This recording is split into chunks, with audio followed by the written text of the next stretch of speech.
At the time of this recording, Season 2 of Netflix's Regency-era period show, Bridgerton, is upon us. Clearly a fictional piece with an overrepresentation of black people in England's aristocracy, it is nonetheless a hit. Even though black people are overrepresented in this story, in it there are black characters who are based on real people who lived at that time. One of those characters is Will Mondrich, who was the Duke's boxing instructor in Season 1.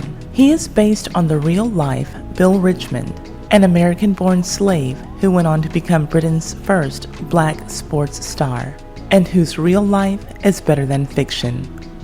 Let's get into it.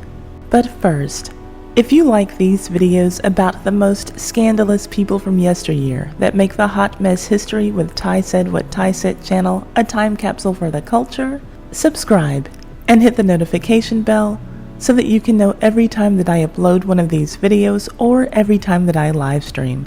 And comment "I subscribed" in the comment section so that I can say hello to you. Now, on to why you're here.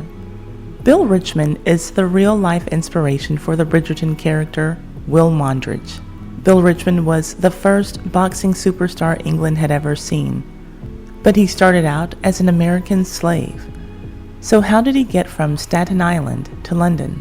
Well, when the American War of Independence ignited, Staten Island remained loyal to England and became a staging post for British soldiers. By August 1776, there were around 20,000 redcoats stationed in Bill Richmond's backyard, from where General Howe, Commander-in-Chief of British forces, launched an assault upon American-held New York. Amid the chaos that followed, the British captured and executed an American spy named Nathan Hale. The executioner on that day was assisted by a black slave who was tasked with tying people into hangman's nooses. Nathan Hale famously went out in a blaze of glory, allegedly saying these final words, quote, "I only regret that I have but one life to lose for my country," end quote. His exact words remain a mystery, as does the identity of the black slave who assisted the executioner. But for well over 150 years, it has been claimed that that slave's name was Bill Richmond. And if that slave really was Bill, he would have been barely 13 years old on that day. In November of the same year, the teen ended up fighting 3 grown men. He was outside of the Red Lion Tavern when 3 drunken German soldiers began calling him racially charged names. To everyone's astonishment, Bill retaliated by beating all of them until they were bloodied. In the process, he caught the attention of Earl Hugh Percy, colonel of the 5th Regiment of Foot. In fact, the colonel was so impressed by Bill that the following year, in February of 1777, he'd seen to it that the teenage fighter enlisted in the 1st Light Battalion. The young Bill Richmond was one of many black slaves who found themselves fighting for the British Army. For the British Army had promised American runaway slaves their freedom if they were willing to fight for king and country, and many slaves accepted the offer. So, Bill fought on the front lines for 18 months at Philadelphia before being reposted to Staten Island. A good number of those black men who fought in exchange for their freedom ended up being duped, abandoned by their British commanders after the British Army lost the war and no longer had use for them. But Bill Richmond was one of the lucky ones. He found a profoundly loyal patron in Earl Percy. Bill remained with his regiment for another year, but records show that by July 1778, he had crossed the Atlantic to live under Earl Percy's roof. Bill Richmond would never see his family or hometown again, but that was the price that he had to pay to live like a free man. When the Earl finally got Bill Richmond to England, he didn't have him as a mere servant in his home. That would have been the expectation. Percy chose instead to generously pay for Bill's education and then fund his apprenticeship to a cabinet maker in York. Bill emerged from his training as a skilled craftsman with a strong fondness for wearing brightly colored clothes. These two things put together didn't give off a vibe for his being the manliest man on the block. So inevitably, he drew the attention of men who would want to test him, and he was often forced to defend his honor with his fists. Despite being a normally even-tempered person, Bill was capable of tremendous violence once provoked. Bill's ability with his fists and his eye-catching appearance impressed Lord Camelford, a young aristocrat with a passion for gambling and blood sports. Lord Camelford, weirdly enough, had a reputation for punching prospective job applicants in the face just to see how they reacted, and Bill's response clearly impressed him, and he hired Bill to be his bodyguard. Through escorting his new, sports-obsessed patron to regular boxing matches, Bill Richmond was thrust into the world of fighting, initially to watch, but very soon after, to start fighting himself. Lord Camelford funded his early fights, but then Lord Camelford got himself killed in a duel with a friend of his. Despite this sad ending to his patron, and the fact that he was now 41 years old, Bill decided to continue with his budding boxing career. He suffered a humiliating early beating, but quickly adapted his style to such effect that his victories had soon earned him the nickname the Black Terror. Bare-knuckle boxing involved standing upright and trading blows with burly men, but Bill was too small to take such incessant punishment.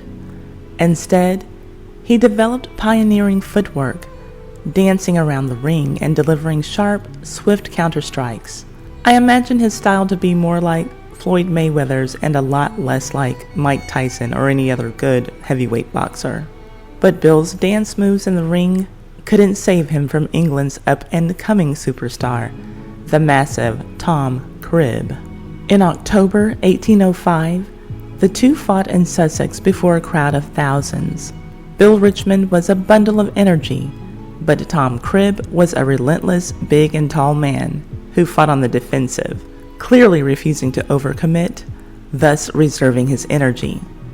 After 90 minutes of cautious combat, big man Tom Cribb's superior stamina won the fight. Finally, acknowledging his age, Bill Richmond soon retired from the ring to become a trainer and promoter. He also ran a tavern next door to a boxing gym and invited pupils to study his technique. Bill trained various fighters, among them former plantation slave Tom Molyneux, who possessed a Herculean physique but was lazy, hedonistic, and arrogant. Bill thought that he would be able to train Tom Molyneux to beat the big man who had beat him, Thomas Cribb. As far as size was concerned, it should have been a fair fight. Well, long story short, Bill's fighter lost to Thomas Cribb twice. Tom Molyneux spent more time with alcohol and prostitutes than he ever spent training for matches. He ended up dying in his 30s due to his alcoholism. Bill had already cut ties with his former trainee before his death. But training one bad boxer didn't stop Bill Richmond. He opened new training rooms in Haymarket, where he rubbed shoulders with the leaders of his time like William Hazlitt and Piers Egan, and even Lord Byron. It is because of their writings that Bill Richmond's legacy lives on in words. It was Bill who invented the raised boxing ring, so that the crowd could better see the fights. Some even claim that he was the first to fight shirtless.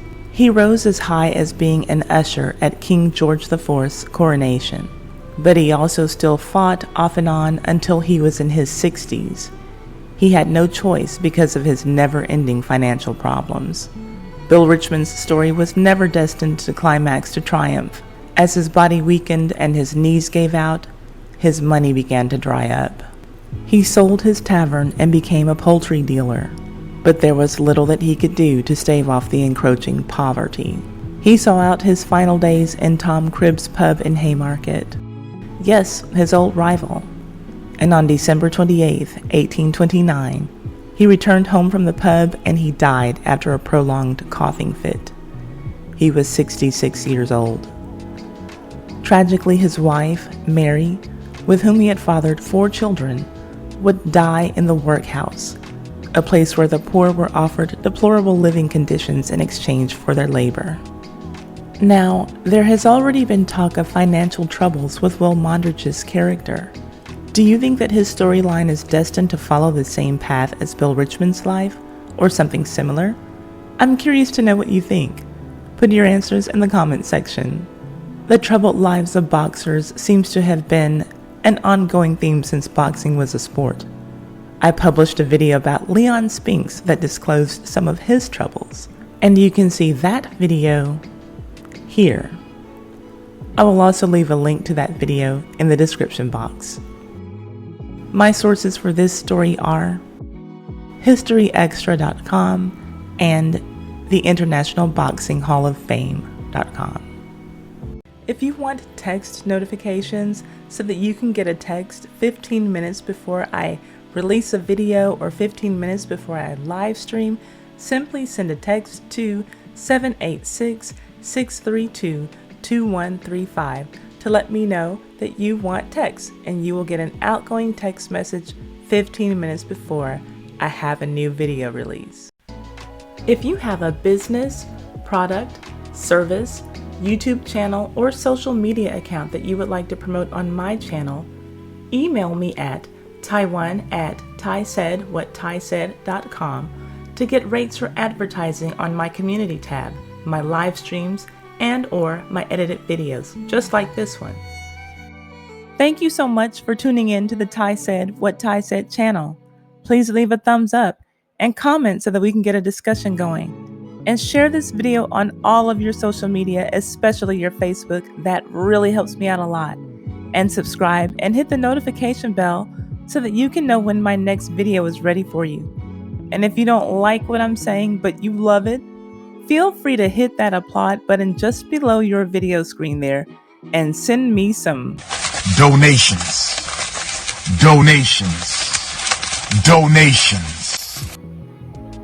Yeah, baby. See you on the next video.